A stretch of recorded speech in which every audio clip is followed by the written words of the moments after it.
Since moving to San Francisco, the idea of how to travel daily around the city is unique to me. I could take a bus, I could take a ride share, or I could just walk.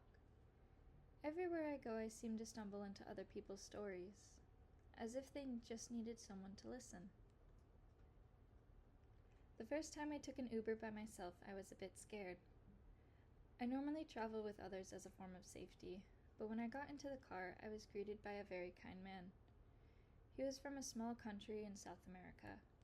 For the time I was in his car, he talked about his immigration to the US, how he missed his family, and that he was missing a certain celebration at that time that shuts down his whole town for days just to enjoy each other's company and have fun together. Although I didn't quite understand everything, I believe he was happy to be able to share the history of his traditions with someone because he couldn't be there himself. If I have to go a short distance, I try my best to walk. You interact with many people that way, and sometimes dogs. But it's always the ones you really want to be left alone on that someone notices you really need company. It was a cold, rainy day. She saw I didn't have an umbrella and offered to walk with me. Although she didn't know it, that one act of genuine kindness was something I really needed.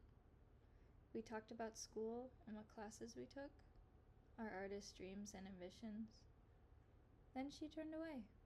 She went into her building, and I into mine. Sometimes I still see her around. Every time I take the bus, I'm reminded of a bittersweet feeling. I haven't been on a bus since I was in high school, and when I take it now, it always reminds me of a certain bus driver. He was an older man with hair that was snowy white. His bus rides always stick out to me as he always said thank you to the patrons and asked about their day. Some days I'd ride in my school clothes and others in my JROTC uniform. On those days he'd stare at me quietly. I didn't find out why until my last bus ride with him. He said, "You remind me a lot of my daughter. She was in the Air Force years ago, top of her class."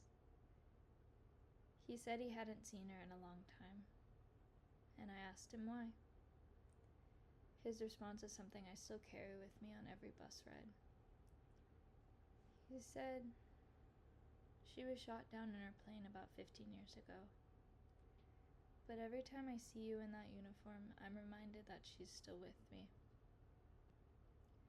I haven't seen him in a long time, but I'd like to believe he's reunited with his daughter somewhere. The ways we travel are so dependent on getting to the destination that we forget the journey is just as valuable. The people we meet and the stories we share, although they last a moment, their impact can last a lifetime. I hold these traveling words in my memories every time I go outside to have an adventure, and to be reminded of the people who've traveled with me.